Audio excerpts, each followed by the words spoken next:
Well, welcome everyone. Thanks for joining this session on how to digitally transform your bottom line. We'll get to introductions in a moment, but Frank and I are really excited to talk about, in an evolving world where many B2B buyers are bringing in expectations for a B2C type customer experience. How do you get there, and how does pricing play a key role in that? So before we jump in, I'm Nathan Raybold. I work with Zilliant. I lead our customer success and support teams. And for anyone that hasn't got a chance to meet some of the Zilliant folks around, we help B2B companies with pricing and revenue management. So as you're thinking about a digital transformation, naturally a choke point in that transformation can be, what's our price? How do we approve prices? You think about your sales process, there's often a major inflection point at the price you convey to a customer. So how do I know that price is right? How do I know it's correct for the context, the area, the customer, how much they buy? That's how we help our customers. So excited to talk more about that with you all today. Frank? So I'm Frank Borowski. You'll get the full introduction as part of the presentation. But I am a longtime customer with Salesforce. I've been in manufacturing for 25 years. I've been a customer of Salesforce for 16, and I've filled a number of roles both on the dark side as a CIO as well as on the business side, and we'll kind of talk about that in just a few moments. Great, thanks Frank. There you go. So if you don't mind. Yeah, maybe the natural point to there you go. While we're so here. Perfect. Let's kind of use that as the starting point. So the thank you that we kind of flew by is directly because I've been in your seats.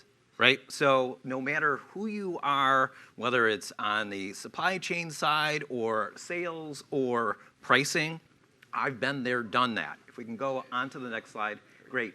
So for those of you who aren't familiar, I actually started my career in banking. But Comerica is the largest B2B bank, or one of the largest B2B banks in the United States, and it is the largest bank in Michigan. So it's Ford's bank, it's GM's bank.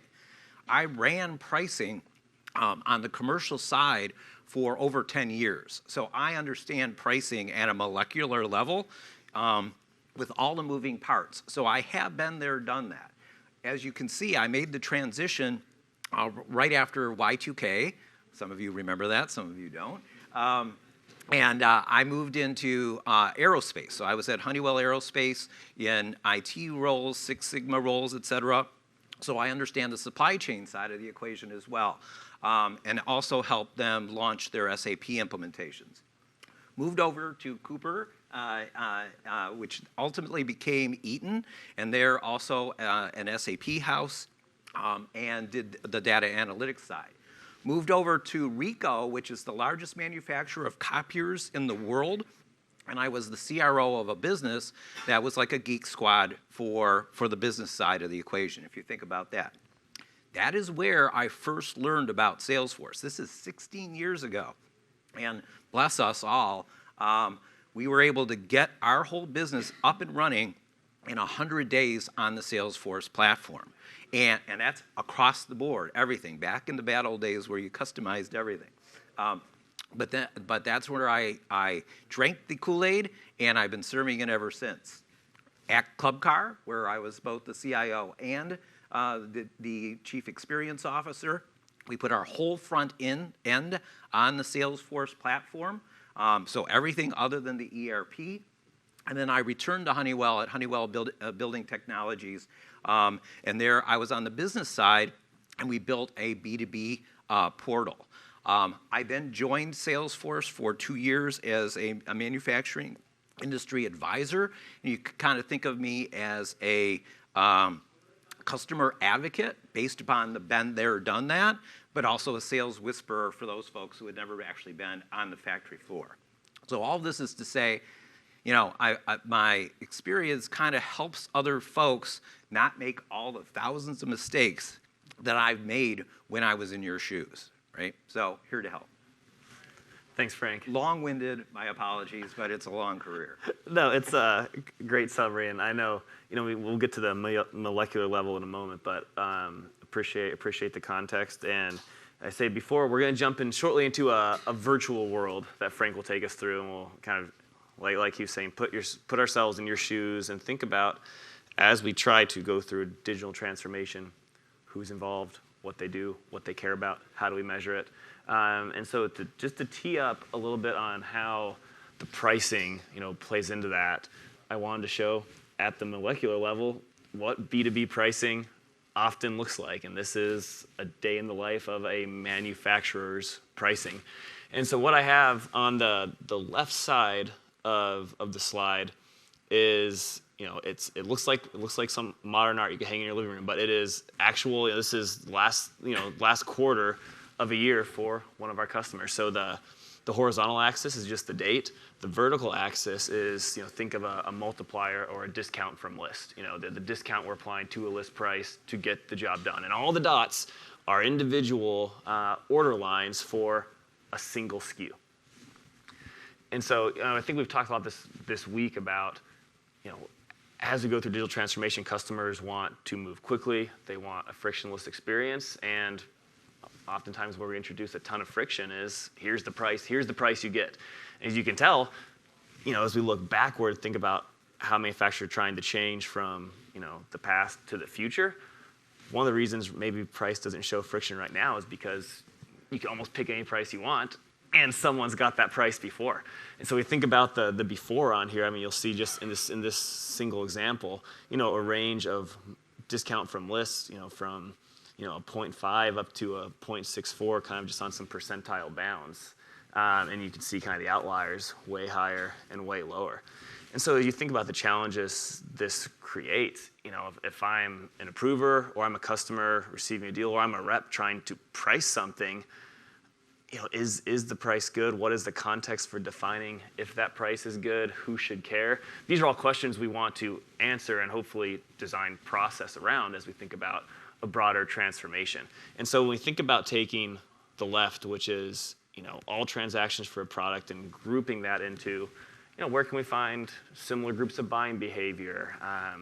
Maybe certain areas of the country have different competitive forces at play, or different factors that determine Southeast United States compared to Latin America compared to Europe. I mean, there's definitely regional factors that drive price. And then there's your own pricing and go-to-market strategy. I mean, you probably want to move customers along some type of tier, depending on how much they buy from you. You probably want to incentivize customers to buy more products from you. And so all that isn't necessarily in the scatter plot, because this is orders for a single product.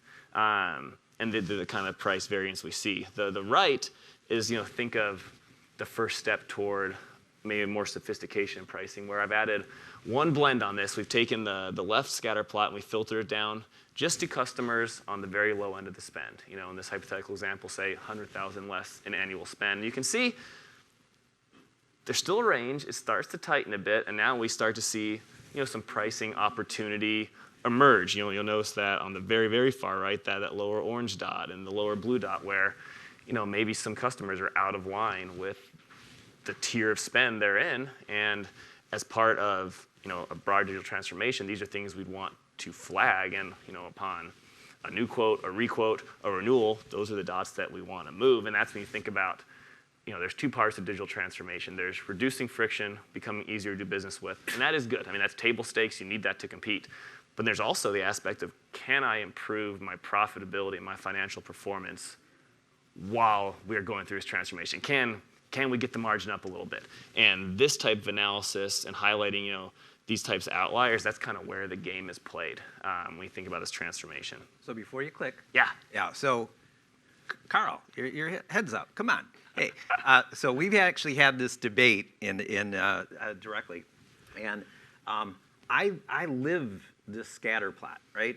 I see this scatter plot in my head almost all the time when I'm in the corporate world. And why? Because your A customers, the top 20% should not be paying the same thing as your bottom 80, right? So my mantra is, not all customers are created equally, right?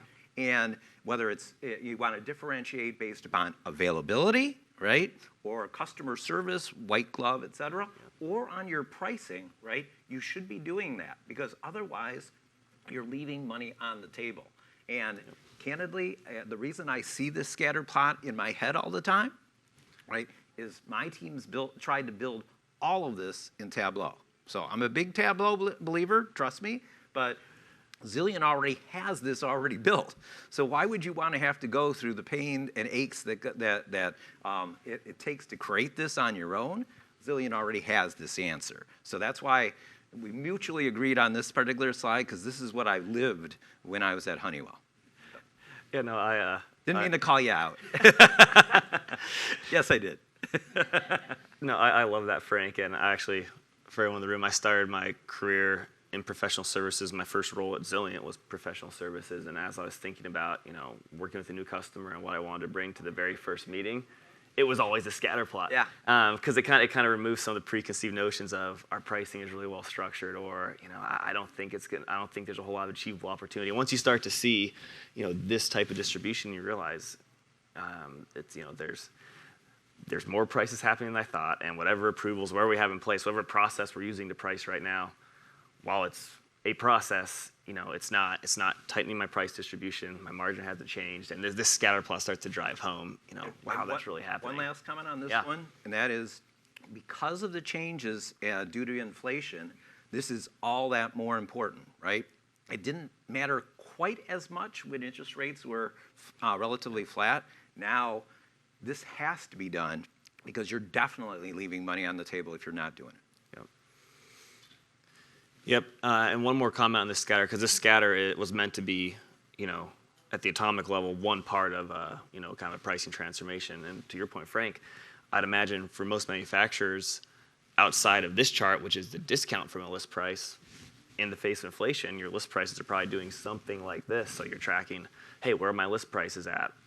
Do we have kind of the right forward-looking cost to serve things built into our list price? And then at the execution level, how are we doing against this growing list price? And is our discounting staying the same? Is it getting better? And where should our relative discounting be? And so last piece of PowerPoint before we jump into the virtual world. But when we think about the before and after of a digital transformation, I wanted to highlight a few of the before and after points of how price plays a role in that. And so we think about current state, or before embarking on a Zillion or CPQ type project or Salesforce project. Before is maybe you're working with price sheets, list prices, tier structures refreshed once or twice a year. That probably results in a high number of approvals or a manual review of every quote that's going out to make sure somebody, whether it's a sales manager, a division manager, a product line manager, somebody likes the price. Oftentimes that's just a thumbs up anyway. And then as you're thinking about changing these price sheets, what is the impact going to be? If we make assumptions around how it will flow through, how many more approvals it will generate, some swag on how much it will be adopted. You can maybe guess at your impact, but it's really hard to forecast. And that's kind of the before in terms of challenges and process. What that before results in, you think about what your customers say about their experience and their buying process with you. You're pretty hard to do business with. It takes a long time. The price I get seems a little high. The person giving me the price couldn't justify it. And then that results in you as a manufacturer saying, I feel like we're losing quotes to our competitor because we're either too slow or our pricing is wrong. And even through our approvals, we're not necessarily adding value or helping generate more profit through our approvals. So that's kind of the before. Hard to do business with. Folks want a frictionless experience, and price introduces a lot of friction. So after, where we want to be is, pricing is refreshed, real time as needed. This can be quarterly, monthly, daily for a subset of products. It's going to depend, but that's what we want to have, real time pricing for. So your pricing team, or whoever's running pricing for you, can make not just an entire price sheet update, but maybe just a couple adjustments to customers in a certain area that day where we're hearing from the sales team we need to be more competitive. And then hopefully that results in a lot more of your quotes being auto approved. If we like where the price is at, we can push that right through and create no friction around the price. And the case the price is below some dictated min level, hopefully the approval process then actually adds value, where we're asking the questions, hey, this customer's discount is below their floor discount. And that floor discount is based on what a small customer in this area should be buying. And so either they need to buy more and move to a new tier, or we need to adjust their price to reflect their current relationship with us. Right. But then the review process then starts to not just be, hey, we got to look at every quote. It starts to be, let's review this quote to understand how it fits into our deal desk and pricing structure and make appropriate adjustments if it doesn't. And ideally what you hear from customers then is, hey, you are a preferred business partner. It's really easy to quote from you. I understand the price. We're confident in the price levels. And you internally feel like your exceptions are, and reviews are adding value. So before you go on. Oh, I like it. Okay. So there are a lot of folks in the before that are living not good lives right now, right? And what I've seen, and I can give you example after example, one organization that I'm working with right now, their pricing is trapped, not in Excel spreadsheets, which you could potentially get out of, but they're in PDFs. And they're sitting in a portal with all of the history associated with the pricing, right? And so they don't know which PDF to use, right? So it is absolutely trapped in a document, or close to a document, as opposed to being a living, breathing thing, which is what it should be, right? And most of the folks today are stuck in that before. Think about what you've been hearing time and time again at the conference. And this has been leading up through the world tours. We're now here at Dreamforce. It's all about trusted data. Trusted data. Okay? And the two things that plague businesses right now are one, on availability. So will I get my widget? Do we have the actual inventory that we say that we're going to have? Right? And is it available for me to actually take? And can I trust that order that I'm going to get it when you say that I'm going to? That's number one. But a close number two is this the true price? Is this my final price? And can I believe it? And is it what I'm going to actually pay for down the line as I get all the way through? Or is there something that was missed? And what happens in the customer experience when you don't have trusted data is a couple things. One, they don't trust your B2B portal that you've spent a lot of money to build because you're not getting the right answers. So what do? You've got this portal.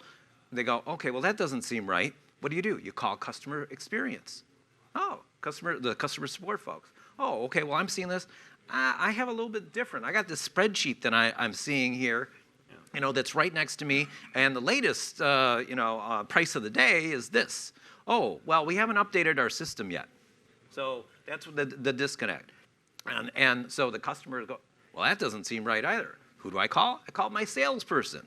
So all this time that you've invested in a portal to give you the information to self-serve, right? Because of the fact that you can't trust the data, causes actually more issues, more calls, which are costly, right? And all of that can be addressed through products like Zilliant. So, yeah.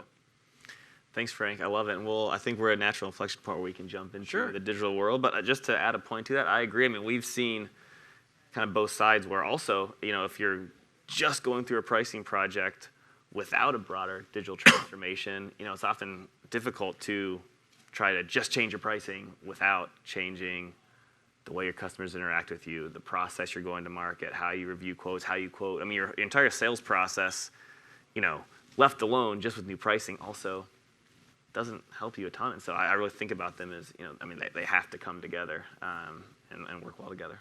Right. Yeah. So, great segue. Can we go to let's try the demo. So, this is the debut of a virtual world that we've created, Brevet 3, John's here, where we've kind of created a proof of concept to show the manufacturing world and the family of solutions with it, and then how Zilliant kind of works within that realm. So forgive us, this is our debut, but we're going to give it a shot. So, as we all know, and I'll, go to the platform. right?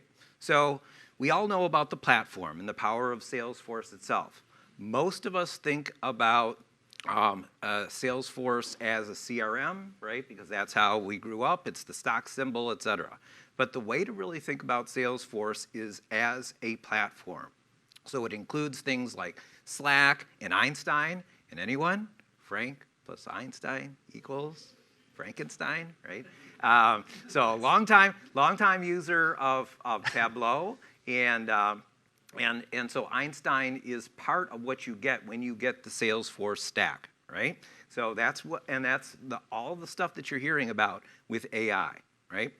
And so at the center of all, or at the bottom of all this, is the platform. It's Hyperforce. That's what all of the ISV solutions in the App Exchange are built upon or built with, right? So when you're buying Salesforce, you're not just buying a CRM, you're buying the whole platform that you can build upon, right?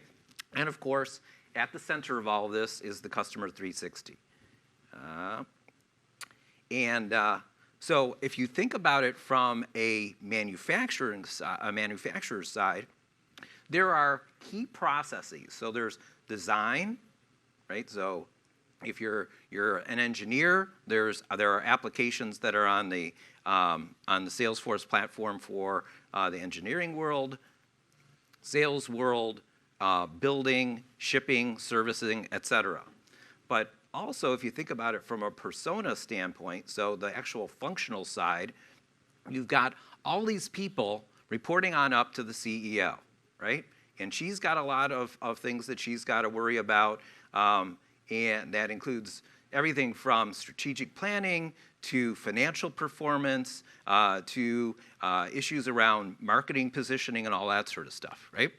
So she's got the world on her shoulders, and she has a whole bunch of KPIs that she's got to be worried about as well, right? As you filter on down and you go to the CFO, for example, you've got all the issues associated with finance, and she has issues associated with, compliance, compliance, financial strategy, and of course margin, right? So this is a top consideration for her, and she has a whole host of solutions that make sense for her. So everything from the ERP to the pricing side of the equation. So let's go to our poor person who's got the weight of their shoulders in the pricing world themselves. So where are they? There we go. There she is. Right? And she has all these responsibilities associated with, profitability, cost analysis, et cetera. Right? Most folks are not aware that Zillion is even on the in the entire portfolio, right? And it sits directly within the Salesforce platform, right? So that's what you want to be integrating with. However, and this is what we were both talking about before, the pricing person sits in kind of the middle of all of this, right? And there's the whole issue of proper staging of the pricing. It's a lot of work, right? If you're going to, you make your decisions, you do the scatter plot, you decide what the pricing is going to be, but then you have to go, okay, well, how do I get it into my system of record? How do I make sure that it's in my ERP? How do I do that staging, right? It's hard. I can tell you very distinctly, especially from my experiences at Honeywell, there would be decisions that would be made, and it would take months to actually get through all the systems on from the ERP all the way through to actually being used for the end customer. So on behalf of the rest of the world, I just want to point out that even if you're, let's say, in, let's use our good friends in product. There they are. Here's the product management folks. And they have a whole lot of responsibilities and concerns as well. Whoops. But it includes the whole product strategy, right? And that depends on how much you're going to make as a result of all this, right? So you look at their KPIs, And what are they responsible for, right? They're responsible for moving more product. What's more important than the price for that particular product? So included amongst their solutions as well, of course, should be Zillion. So we shouldn't be thinking about this just in the realm of pricing per se. It's much larger with that than that. And it can work in conjunction with the other solutions, many of who have been presented here. So folks like the folks in 3Kit, Propel, et cetera, all of these can interlink on the Salesforce platform. I'll do just one more on behalf of my good friends in customer service. There we go. And they're in the battleground, right? So they have to worry about the entire customer experience, customer satisfaction. So their KPIs, they are heavily weighted towards NPS scores, right? What is this or CSAT, right? That how comfortable are our customers with what we're doing on a day-to-day basis, right? And their KPIs are all around the CSAT, like I said, average resolution time, all that sort of stuff. So if you don't have your pricing right, they're at the epicenter of the problem, right? So when I described about, if your e-business, your B2B portal isn't working correctly, then all of this falls apart, and these people who you're trying to protect are actually in harm's way. And they're the ones, and it sets you back with regard to not just customer satisfaction, but you end up in disputes, which addresses your financial situation. And then as a result of that, you don't get the cash flow that you're looking for. All of this because you don't have your pricing correct, right? So what I implore you to do is kind of take a look at the host of solutions that work in, just got to close this out. And look at the host of solutions that fit directly. Come on, there we go. In this whole realm, and they all work together. So everything from Manufacturing Cloud, Commerce Cloud, CPQ, Logic.io, the various 3D rendering approaches, and then, of course, Zillion, right? And I encourage you, because I remind everyone that there is a P in CPQ, and everyone jumps between the C and the Q without paying attention to what's at the epicenter of your profitability, and that's the P, and that's where Zillion plays. Yeah, thanks, Frank. I love that. Maybe a question from my side before we start to wrap up. I think one of the reasons the P is often skipped and we focus on the C and the Q is why I love seeing a pricing person in your virtual world. I think in many organizations, while there may be a pricing person, where that flows and who owns it can certainly be a challenge. So, pricing is everybody's problem, but often not everybody's in charge of solving that problem. And so, if you were in anyone's shoes thinking about, hey, I need to digitally transform. I know I've got to quote differently. I want to think about my sales process differently. Any idea on how you also start to convey the message within your company of, well, let's not forget about the pricing part of this. Yeah, I think it begins, unfortunately, don't take this wrong, it with some rudimentary analysis similar to the scatter plot, right? And I hate to say it, it's going to probably start with an Excel spreadsheet, right? You're going to have to take a look at your pricing, and you're going to have to portray it and say to management, look here, right? And most folks have not done that, right? And they're not going to like what they see that first time around. Trust me, they're not going to like what they see. But that is so rudimentary, right? But it's a place to start, right? And what then you need to do is be able to have a single point where, whether it's a deal desk or it's at least an individual, and where they sit, it shouldn't sit in sales. Let me just put it that way, right? Because that's putting in, putting the fox in the hen house, really, right? So whether it's in product management, and that's a potential place, or it's in finance, you should have a single point where you have someone who's saying, hey, did you know that this deal is way off the Richter scale compared to everything else? And then, of course, as we would want you to do, the deeper analysis, right? To be able to do the kinds of things that Zillion does so well, to be able to say, you have opportunity here, or you have opportunity there, right? That's where you can start to hone in on getting more and more profitability out of all your products and all of your customers. Awesome. Thanks, Frank. I think we're at the point now we can open up for questions from the audience, if we have any. Don't throw anything. Frank, how often do you see in organizations in different places you work where they create an actual pricing center of excellence, where they've really centralized it versus it living across multiple business units? Is that Not enough. not Not enough? enough. Here's painfully for me, I've actually been in situations where I've said, well, who monitors your deal desk?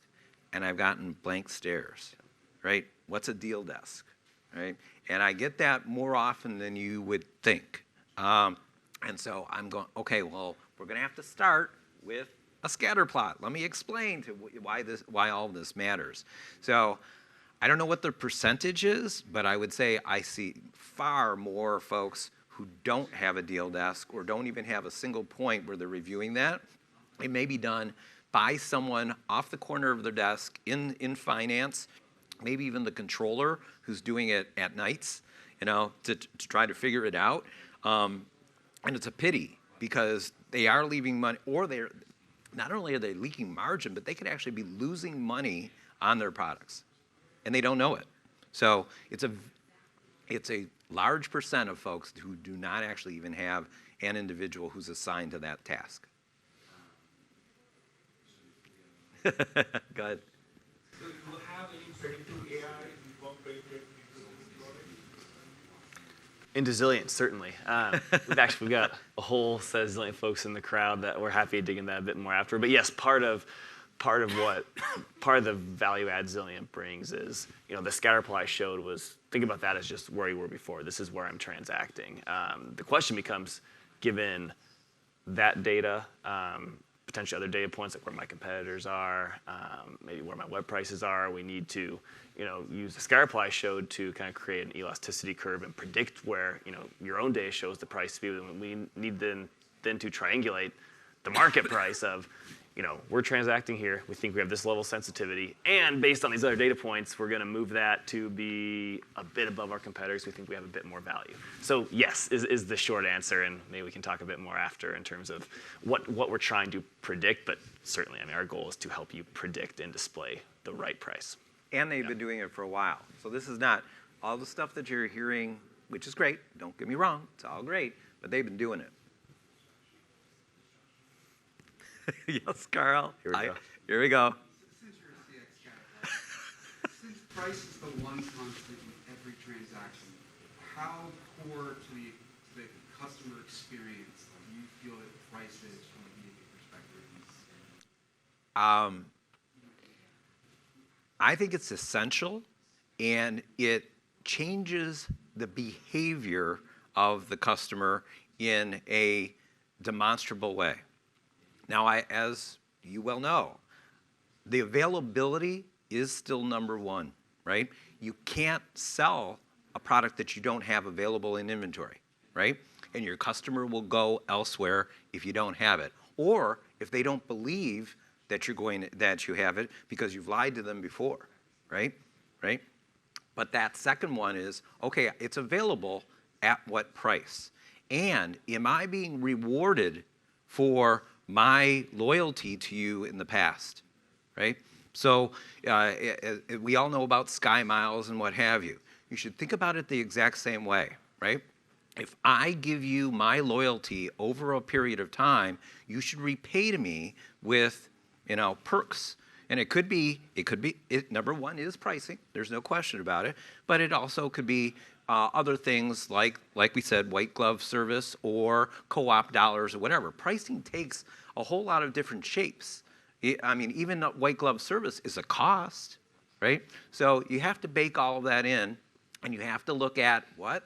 Lifetime customer value, right? That is at the crux of all of this. The customer experience should be all around giving the best service, the best price to your best customers. Yes, sir. Often organizations have, limited resources, whether it's budget or IT resources or capacity to tackle several projects at the same time. If you have to decide which one you go first between CPQ and pricing, which one would you start with? It depends, but I would aver towards pricing. And here's the reason why. You can fund the rest out of the margin that you make between the rest, right? So it's a beautiful thing if you can prove, okay, this will all work, and you can build it almost. People will think of it as building backwards. It's not. You've got a funding resource to say, look, I just got you this amount of basis points. Sorry, I'm talking banking as opposed, but anyway, this amount of margin, right? And at the end of that quarter, I got you $2 million. All I'm asking for is a portion of that I can reinvest for the C and the Q. That's a great point, Frank. And maybe to add something to that, I think something that's interesting about pricing is at scale across your entire organization, changing pricing can be difficult, and you probably want to do it as part of a broader initiative. But pricing as a quick win for a certain division or a product line or a certain region, that's where you can show, hey, this scatter plot, if we take this data and over 6 months make 200 good decisions, you're absolutely right. We have now funded the rest of the project we want to do.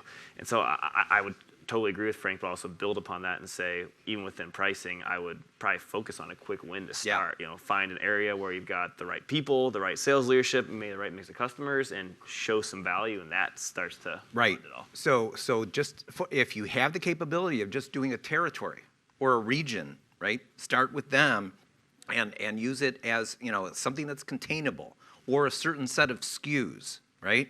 That's the way to build. And you build credibility, and your CFO is going to love you. Yeah, you can't to the scatterplot point. You can't move all the dots at once. But if you focus on groups you can move, eventually we'll all get there, and that gives you the funding to do something much bigger. Anyone else? Well, thank you all, Frank. Thank you. It's a pleasure. My pleasure. Yeah.